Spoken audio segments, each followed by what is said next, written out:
Bem-vindo ao canal Total Audiolivros. Conferências introdutórias sobre psicanálise de Sigmund Freud, parte 3.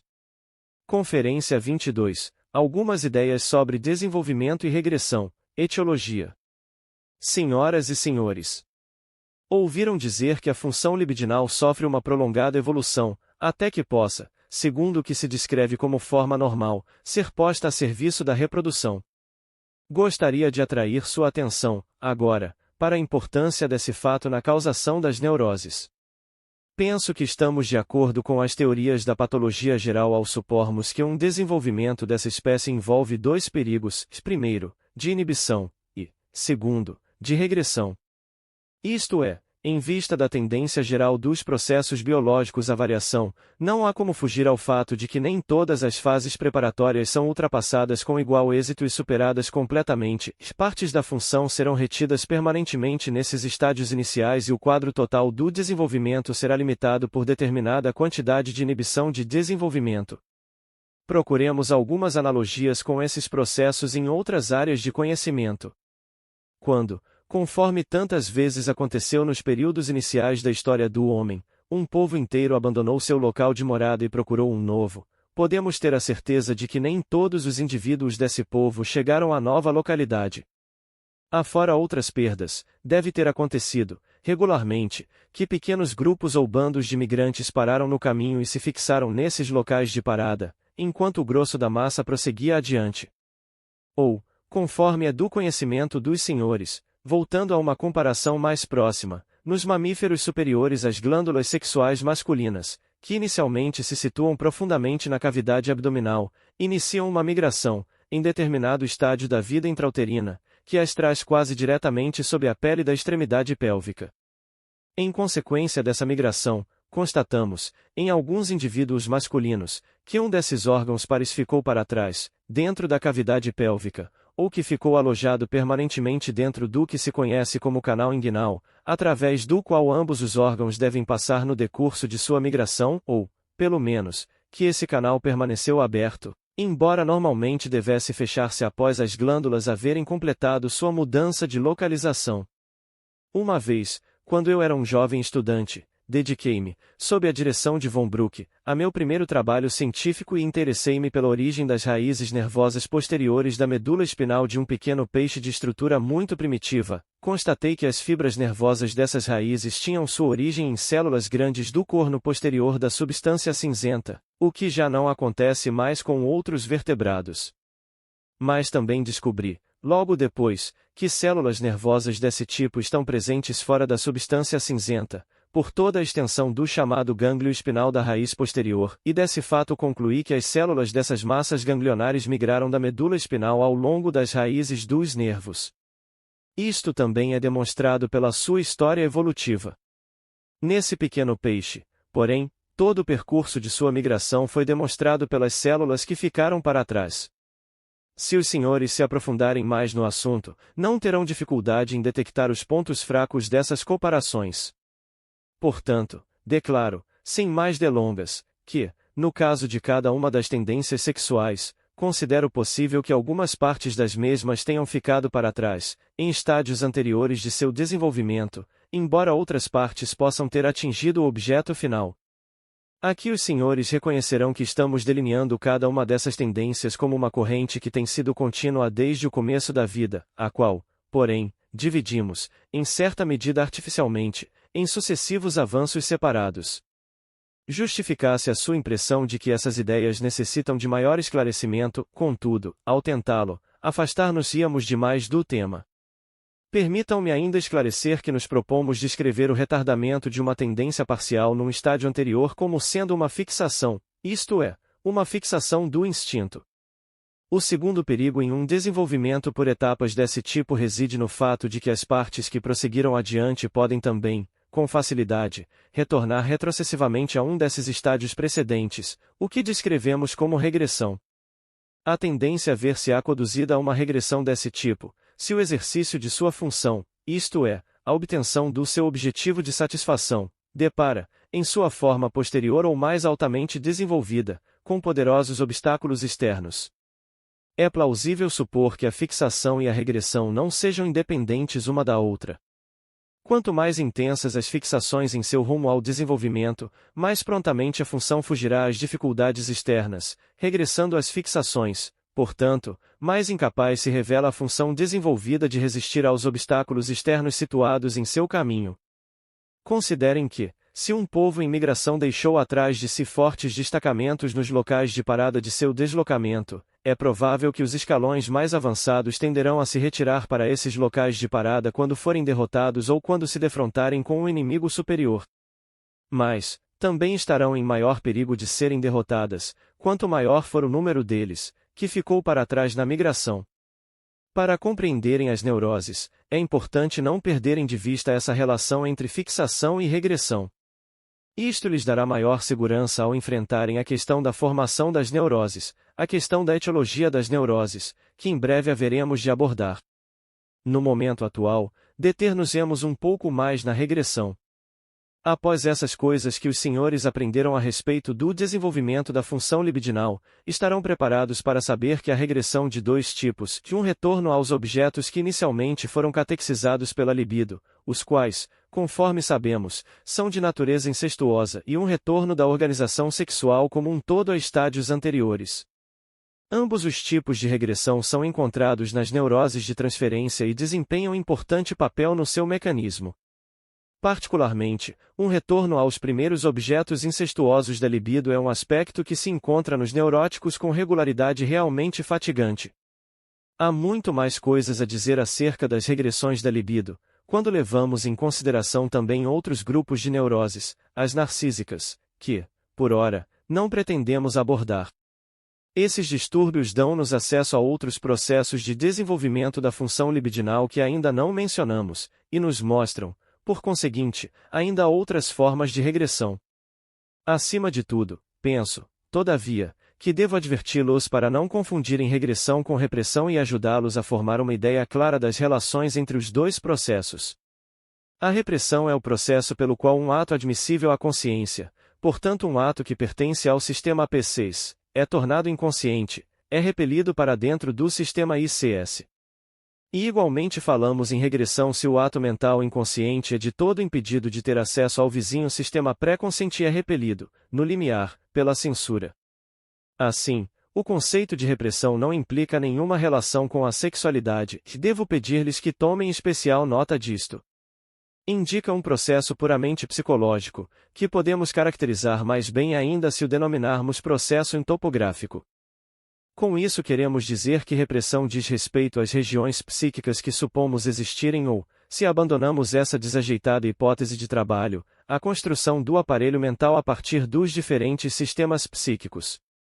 A comparação que propusemos chamou nossa atenção, pela primeira vez, para o fato de que até então não estivemos usando a palavra em regressão em seu sentido geral, mas sim em um sentido muito especial. Se lhe damos um sentido geral, o de um retorno desde um nível de desenvolvimento mais elevado para um nível inferior, então a repressão também pode ser enquadrada no conceito de regressão, de vez que também a repressão pode ser descrita como um retorno a um estágio anterior e mais profundo na evolução de um ato psíquico. No caso da repressão, porém, esse movimento retrocessivo não nos interessa, já que falamos também em repressão, no sentido dinâmico, quando um ato psíquico é detido no estágio inferior, inconsciente. O fato é ser a repressão um conceito topográfico dinâmico, ao passo que a regressão é um conceito puramente descritivo. O que até agora tratamos como regressão, entretanto, e temos relacionado à fixação, significou exclusivamente um retorno da libido a anteriores pontos de interrupção de seu desenvolvimento, isto é, algo inteiramente diferente, em sua natureza, da repressão, e inteiramente independente desta.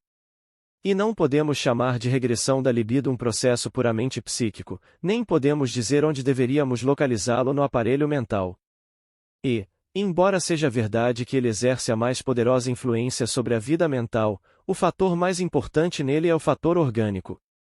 Senhores, exposições como esta estão fadadas a se tornarem um tanto áridas. Voltemos, pois, ao material clínico, a fim de encontrarmos aplicações que serão mais interessantes. Como sabem, a histeria e a neurose obsessiva são as duas principais representantes do grupo das neuroses de transferência. Ora, é verdade que, na histeria, opera-se uma regressão da libido aos primitivos objetos sexuais incestuosos e que isto ocorre muito regularmente, contudo, não existe, a bem dizer, nenhuma regressão a um estágio anterior da organização sexual. Para contrabalançar isso, a parte principal do mecanismo da histeria é desempenhada pela repressão. Se pudesse aventurar-me a completar aquilo que já temos por certo a respeito dessa neurose, fazendo alguma hipótese, tentaria explicar a situação da seguinte maneira. A unificação dos instintos parciais sob a primazia dos genitais foi conseguida, seus resultados, porém, se defrontam com a resistência do sistema pré-consciente que se vincula com a consciência. Assim, a organização genital é válida para o inconsciente, mas não da mesma forma para o pré-consciente, e essa rejeição por parte do pré-consciente configura um quadro que tem determinadas semelhanças com a situação existente antes da primazia genital. Não obstante, é algo muito diferente. Dos dois tipos de regressão da libido, a regressão que se faz a uma fase anterior da organização sexual é, de longe, a mais surpreendente. Como esta se encontra ausente na histeria, e de vez que nossa completa visão das neuroses ainda está excessivamente influenciada pelo estudo da histeria, cronologicamente a primeira a ser estudada, assim a significação da regressão libidinal também se nos tornou compreensível muito depois de compreendermos a importância da repressão. Devemos estar preparados para constatar que nossos pontos de vista estarão sujeitos ainda a outras ampliações a reavaliações, quando pudermos levar em consideração não apenas a histeria e a neurose obsessiva, como também as outras neuroses, as neuroses narcísicas. Na neurose obsessiva, pelo contrário, é a própria regressão da libido ao estágio preliminar da organização sádico-anal o fato mais marcante e o fato decisivo para aquilo que se manifesta nos sintomas. A impulsão de amor, quando isto aconteceu, é obrigada a disfarçar-se em impulsão sádica. A ideia obsessiva em eu gostaria de te matar, quando despojada de determinados acréscimos, não casuais, contudo indispensáveis, não significa, no fundo, outra coisa senão eu gostaria de me deleitar com amor. Se, ademais, considerarem que houve simultaneamente uma regressão referente ao objeto, de modo que essas impulsões se apliquem apenas àqueles objetivos mais chegados e mais caros ao paciente, os senhores poderão formar uma ideia do horror que essas obsessões causam no paciente, ao mesmo tempo, da aparência estranha que elas conferem a essa percepção consciente. Também a repressão desempenha, porém, importante papel no mecanismo dessas neuroses, embora isto, numa introdução sumária como a nossa, não possa ser demonstrado com facilidade. Uma regressão da libido, sem repressão, jamais produziria uma neurose, mas levaria a uma perversão. Assim, os senhores podem ver que a repressão é o processo mais característico das neuroses e é de todos os mecanismos o mais característico. Talvez, mais adiante, venha a ter a oportunidade de dizer-lhes o que sabemos a respeito do mecanismo das perversões, e verão que, também no caso destas, as coisas não são tão simples como nós preferíamos imaginar. Senhores, penso que a melhor maneira de chegarem a um acordo com tudo isso que acabaram de ouvir acerca de fixação e regressão da libido, é considerarem-no como preparação para a pesquisa da etiologia das neuroses. Até agora, forneci-lhes apenas uma parcela de informação a respeito desse assunto, ou seja, que as pessoas adoecem de neurose quando impedidas da possibilidade de satisfazer sua libido, que adoecem devido à frustração, conforme costumo dizer, e que seus sintomas são justamente um substituto para sua satisfação frustrada. Naturalmente, supõe-se que isto não queira dizer que toda a frustração da satisfação libidinal torne neurótica a pessoa atingida dessa forma, e sim, simplesmente, que o fator frustração possa ser constatado em qualquer caso de neurose que for examinado. Assim, conforme diriam os lógicos, a proposição não é convertível. E, também, não há dúvida de que os senhores compreendem que essa afirmação não pretende revelar todo o segredo da etiologia das neuroses, mas apenas ressaltar um fator importante e indispensável. Prosseguindo a discussão dessa tese, deveríamos considerar a natureza da frustração, ou a característica peculiar daquelas pessoas afetadas pela frustração? Afinal, é extremamente raro dar-se o caso de a frustração ser universal e absoluta. A fim de atuar patogenicamente, ela deve, sem dúvida, afetar o modo de satisfação que é o único desejado pela pessoa, o único de que a pessoa é capaz. Em geral, há muitíssimas maneiras de suportar a privação de satisfação libidinal, sem adoecer em consequência da privação. Em primeiro lugar, conhecemos pessoas capazes de suportar uma privação dessa espécie, sem serem lesadas, não são felizes, sofrem devido aos seus anseios, porém não adoecem. E depois, devemos ter em mente que os impulsos instintuais sexuais, em particular, são extraordinariamente plásticos, se é que posso expressar-me dessa maneira. Um deles pode assumir o lugar do outro, um pode assumir a intensidade do outro. No caso de a realidade frustrar a satisfação de um deles, a satisfação de outro pode proporcionar compensação completa. Relacionam-se uns com os outros à semelhança de uma rede de canais intercomunicantes cheios de líquido, e isto se processa assim, apesar de estarem eles sujeitos à primazia dos genitais, um estado de coisas que absolutamente não se combina com facilidade em um quadro único. Ademais, os instintos parciais da sexualidade, bem como a tendência sexual que deles se compõe, revelam grande capacidade de mudar de objeto, de tomar um objeto por outro, e de tomar, portanto, um objeto que seja mais facilmente acessível. A deslocabilidade e a facilidade de aceitar um substituto deve atuar poderosamente contra o efeito patogênico da frustração. Entre esses processos protetores contra o adoecer devido à privação, existe um que adquiriu especial significação cultural.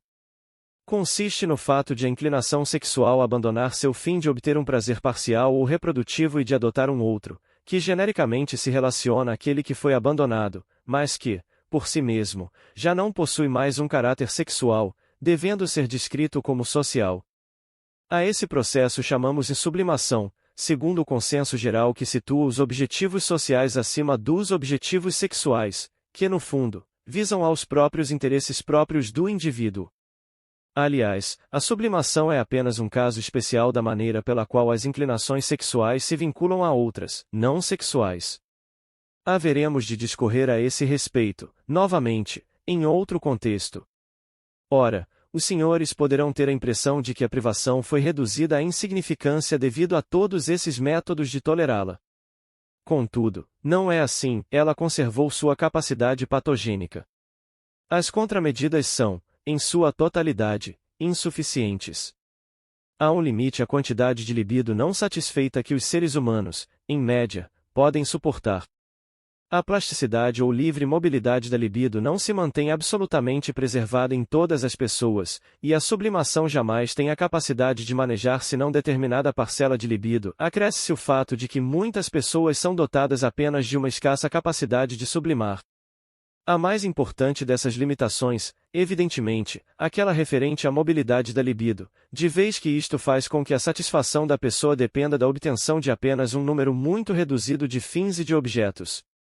Basta os senhores recordarem que um desenvolvimento imperfeito da libido deixa atrás de si fixações libidinais muito férteis, e talvez, também, muito numerosas, em fases precoces da organização e da busca de objetos, as quais, em sua maior parte, são incapazes de prover satisfação real, e, com isso, os senhores poderão reconhecer na fixação libidinal o segundo poderoso fator que, juntamente com a frustração, é causa de doença.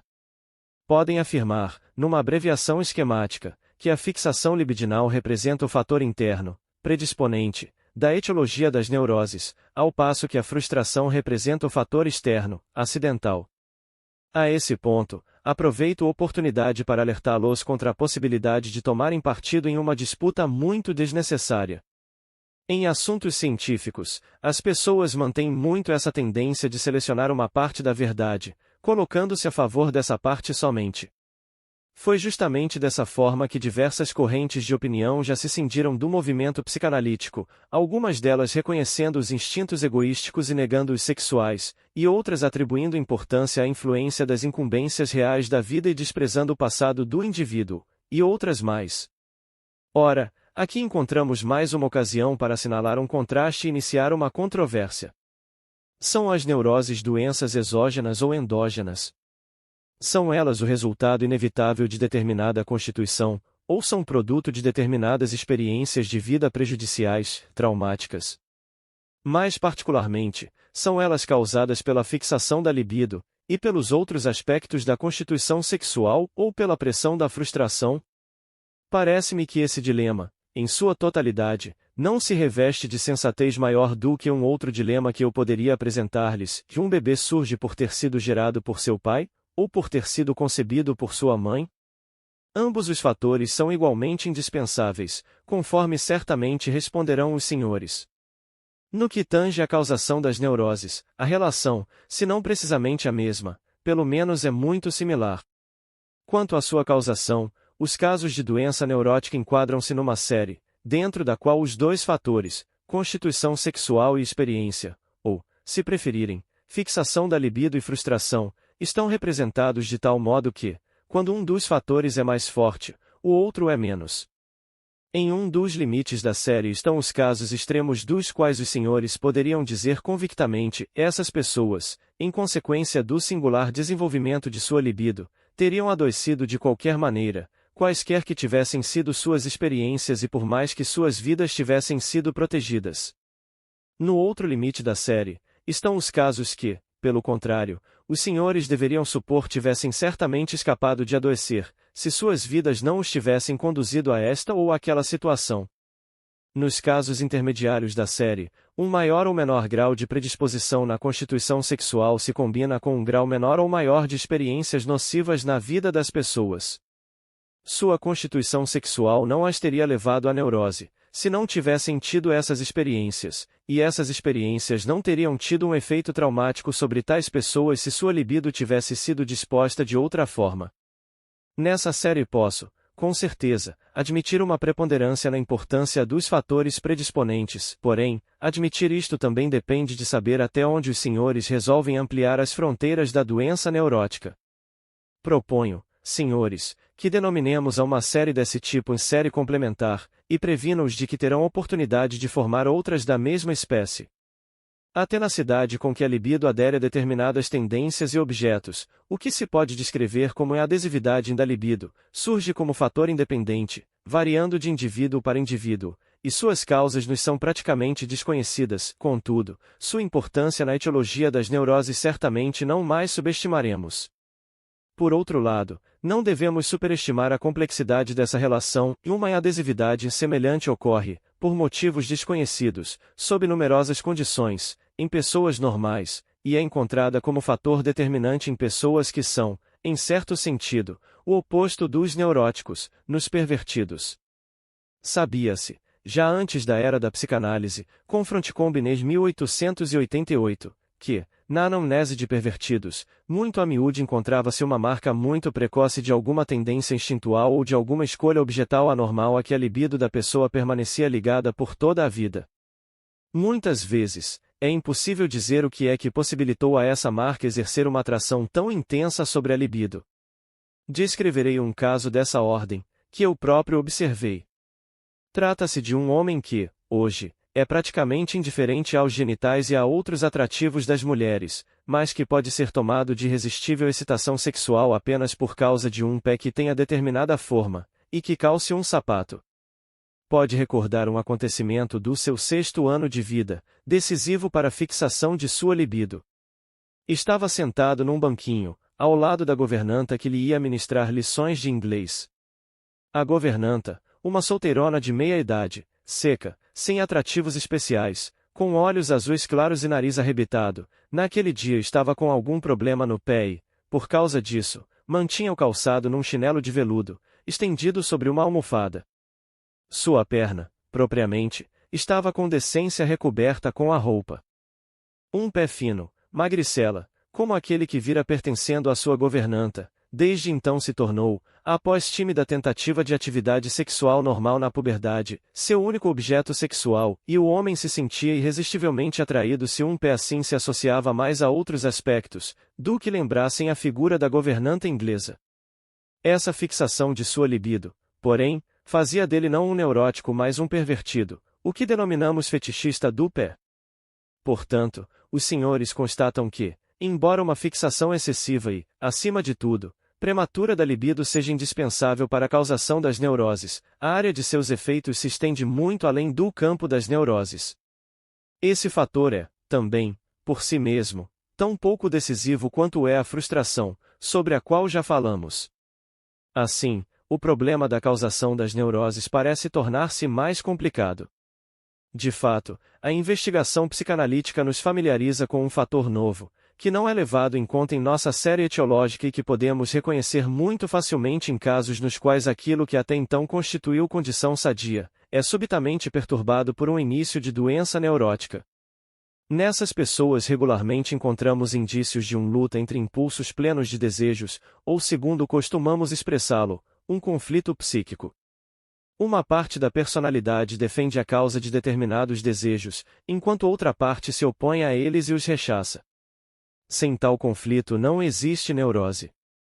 Pareceria não haver nada de característico nisto. Nossa vida mental, conforme sabem, é permanentemente agitada por conflitos que temos de resolver. Sem dúvidas, por conseguinte, condições especiais devem ser preenchidas para que um conflito se torne patogênico. Devemos perguntar que condições são essas, entre que poderes mentais se desenrolam esses conflitos patogênicos, e qual é a relação entre o conflito e os demais fatores causais. Espero poder dar-lhes respostas adequadas a essas questões, conquanto as respostas possam reduzir-se a dimensões esquemáticas. O conflito surge pela frustração, em consequência da qual a libido, impedida de encontrar satisfação, é forçada a procurar outros objetos e outros caminhos. A precondição necessária do conflito é que esses outros caminhos e objetos suscitem desaprovação em parte da personalidade, de forma que se imponha um veto que impossibilita o novo método de satisfação, tal como se apresenta. A partir desse ponto, a formação dos sintomas prossegue seu curso, que seguiremos mais tarde. As tendências libidinais rechaçadas conseguem, não obstante, abrir caminho por algumas vias indiretas, embora, verdadeiramente, não sem levar em conta a objeção, submetendo-se a algumas deformações e atenuações. As vias indiretas são aquelas que tomam a formação dos sintomas, estes constituem a satisfação nova ou substituta, que se tornou necessária devido ao fato de frustração. O significado do conflito psíquico pode ser adequadamente expresso de outro modo, dizendo-se que, para uma frustração externa tornar-se patogênica, é preciso acrescentar-lhe uma frustração interna.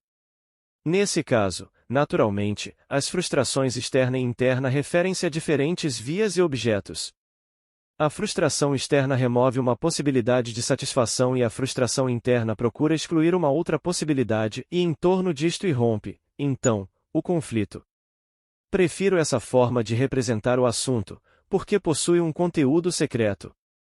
Aponta para a probabilidade de os impedimentos internos terem surgido de obstáculos externos reais durante os períodos pré-históricos da evolução do homem. Mas, quais são as forças das quais surge a objeção à tendência libidinal? Qual é a outra parte do conflito patogênico?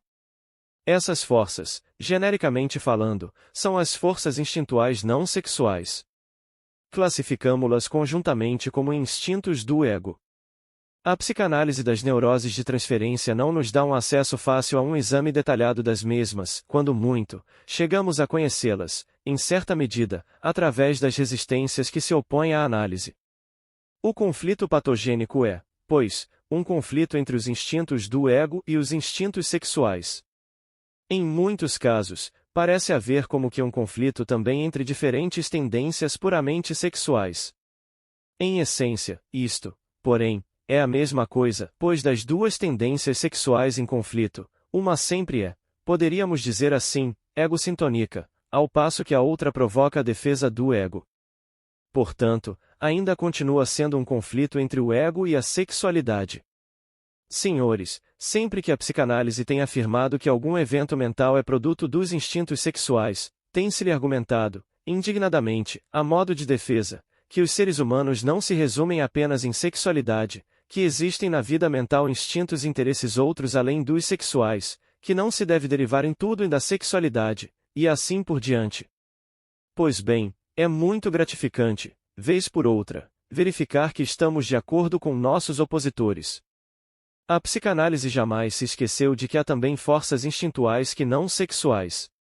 Ela se baseou numa nítida distinção entre os instintos sexuais e os instintos do ego, e, apesar de todas as objeções, sustentou não que as neuroses derivavam da sexualidade, mas sim, que, sua origem se deve a um conflito entre o ego e a sexualidade. E nem possui qualquer motivo concebível para contestar a existência ou a importância dos instintos do ego, enquanto rastreia a parte executada pelos instintos sexuais na doença e na vida corrente. Simplesmente a psicanálise teve o destino de começar por interessar-se pelos instintos sexuais, de vez que as neuroses de transferência os tornaram os de mais fácil acesso ao exame, e porque a psicanálise coube a tarefa de estudar aquilo de que outras pessoas haviam descurado. E não se trata de a psicanálise não haver prestado atenção alguma à parte não sexual da personalidade. É precisamente a distinção entre ego e sexualidade que nos possibilitou reconhecer com especial clareza que os instintos do ego passam por um importante processo de evolução, uma evolução que não é nem completamente independente da libido, nem desprovida de um efeito secundário sobre a mesma. Contudo, estamos muito menos familiarizados com o desenvolvimento do ego do que com a evolução da libido, de vez que apenas o estudo das neuroses narcísicas é que promete dar-nos uma compreensão interna, insight, da estrutura do ego. Entretanto, já temos diante de não uma notável tentativa empreendida por Ferenczi em 1913 de estabelecer uma formulação teórica dos estádios de desenvolvimento. Não acreditamos que os interesses libidinais de uma pessoa estejam, desde o início, em oposição a seus interesses de autopreservações. Pelo contrário, o ego esforça-se, em cada estádio, por permanecer em harmonia com sua organização sexual, tal como esta se apresenta na época, e por ajustar-se a ela. A sucessão das diferentes fases do desenvolvimento libidinal provavelmente segue um programa estabelecido. Não se pode, contudo, afastar a possibilidade de esse curso dos acontecimentos pode ser influenciado pelo ego, e podemos igualmente esperar encontrar algum paralelismo, determinada correspondência, entre as fases do desenvolvimento do ego e da libido. Na verdade, um distúrbio dessa correspondência poderia originar um fator patogênico. Com isso, defrontamo-nos com a importante consideração relativa à maneira como se comporta o ego no caso de sua libido deixar após si uma intensa fixação em algum ponto de seu desenvolvimento, da libido. O ego pode aceitar isto e, em consequência, tornar-se, nesse sentido, pervertido, ou, o que é a mesma coisa, infantil. No entanto, o ego pode adotar uma atitude não complacente com a acomodação da libido nessa posição, e, nesse caso, o ego experimenta uma repressão ali onde a libido sofreu uma fixação.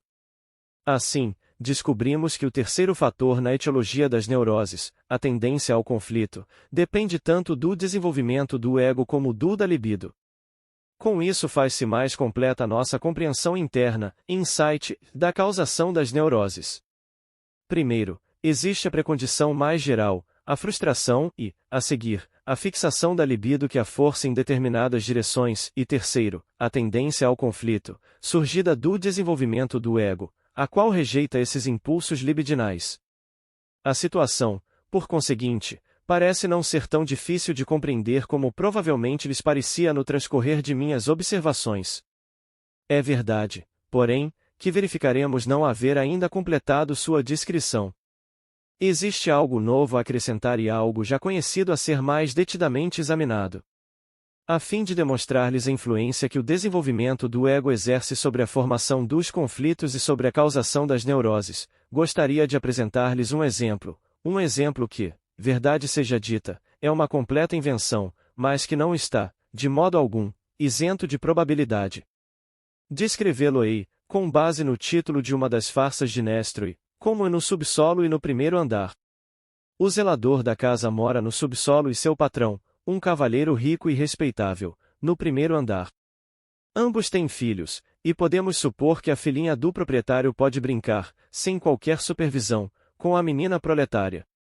Muito facilmente poderia acontecer, então, que as brincadeiras das crianças assumissem um caráter arteiro, digamos, sexual, e que brincassem de papai e mamãe, se olhassem uma a outra no que tem de mais íntimo e uma excitasse os genitais da outra. A filha do zelador, embora apenas com 5 ou 6 anos de idade, teria tido oportunidade de observar um bocado de coisas a respeito da sexualidade adulta, e nisso tudo ela bem que poderia desempenhar o papel da sedutora. Essas experiências, conquanto não continuadas por longo período de tempo, seriam suficientes para pôr em atividade determinados impulsos sexuais nas duas crianças e depois que houvessem cessado as brincadeiras conjuntas, esses impulsos, durante diversos anos subsequentes, encontrariam expressão na masturbação. Isto no que se refere às experiências em comum, o resultado final nas duas crianças será muito diferente. A filha do zelador continuará a masturbar-se, talvez, até começarem seus períodos menstruais, e então, sem dificuldade, abandonará a masturbação. Uns anos depois, encontrará um companheiro e, talvez, terá um filho. Assumirá uma ou outra ocupação, possivelmente se torne uma figura popular no palco e termine como aristocrata. Sua carreira não será, com bastante probabilidade, das mais brilhantes, no entanto, em todo caso, passará a vida sem ter sido prejudicada por aqueles primeiros exercícios de sua sexualidade e ficará isenta de neurose. Com a filhinha do proprietário as coisas serão diferentes. Numa fase inicial, e enquanto é ainda uma criança, terá uma ideia de haver feito algo de errado, após curto período, talvez, porém apenas após uma luta intensa, abandonará sua satisfação masturbatória, não obstante, terá em si certo sentimento de opressão. Posteriormente, em sua meninice, quando estiver em condições de aprender algo da relação sexual humana, se afastará desta com inexplicável aversão e preferirá manter-se na ignorância a respeito do assunto. E, agora, provavelmente estará sujeita à nova emergência de uma pressão irresistível de se masturbar, da qual não ousará queixar-se. Durante os anos em que deveria exercer uma atração feminina sobre algum homem, irrompe nela uma neurose que frustra o casamento e defrauda suas esperanças na vida. Se, após isso, uma análise conseguir obter uma compreensão interna, insight, de sua neurose, se constatará que a moça bem-educada, inteligente, que aspirava a coisas elevadas, reprimiu completamente seus impulsos sexuais, mas que estes, inconscientes para ela, ainda estão vinculados às experiências insignificantes tidas com sua amiga de infância. A diferença entre as vidas dessas duas pessoas, malgrado tenham tido a mesma experiência, reside no fato de que o ego de uma delas sofreu um desenvolvimento que o da outra jamais atingiu. Para a filha do zelador, a atividade sexual pareceu tão natural e inofensiva na vida posterior como havia sido na infância. A filha do senhorio submeteu-se à influência da educação e aceitou suas exigências.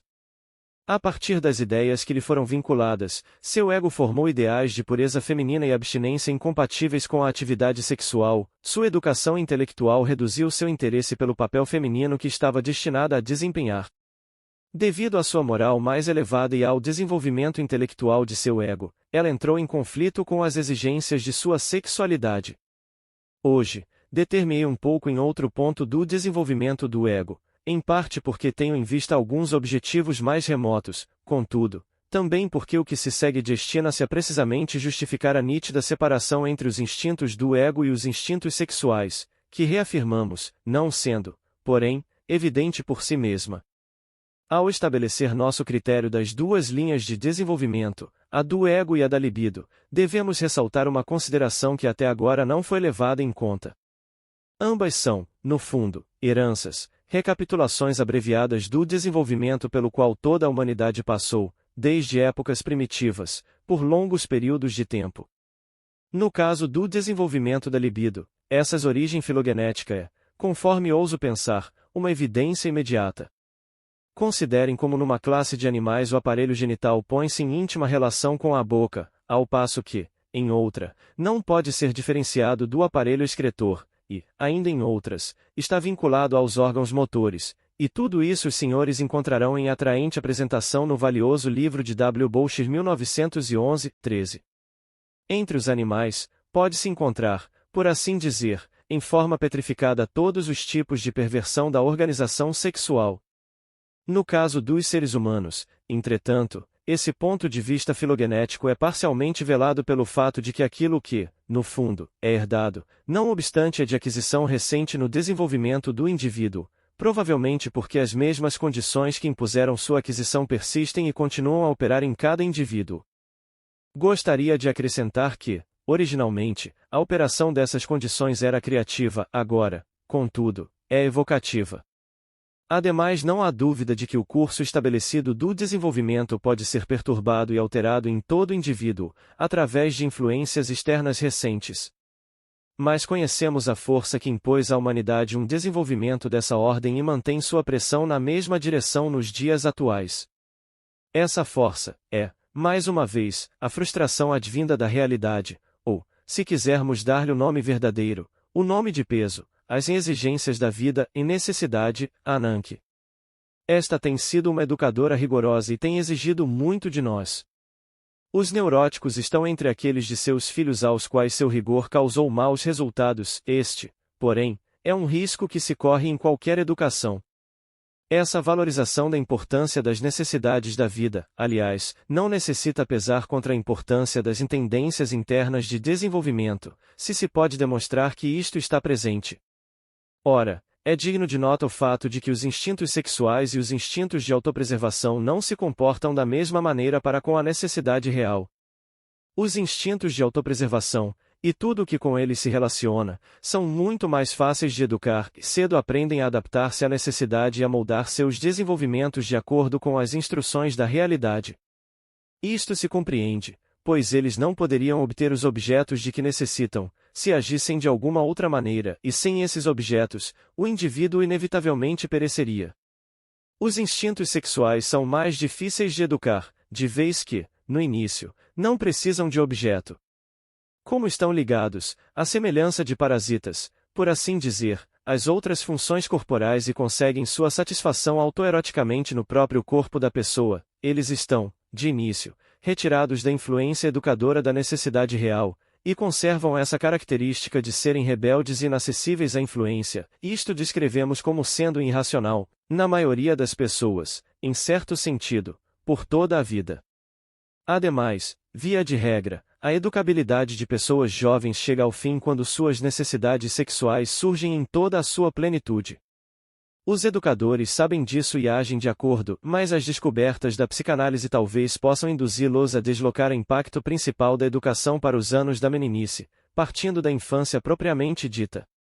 A pequena criatura, frequentemente, já está completa ao redor do 4º ou 5º ano de vida, e, depois disso, simplesmente revela o que já está dentro de si.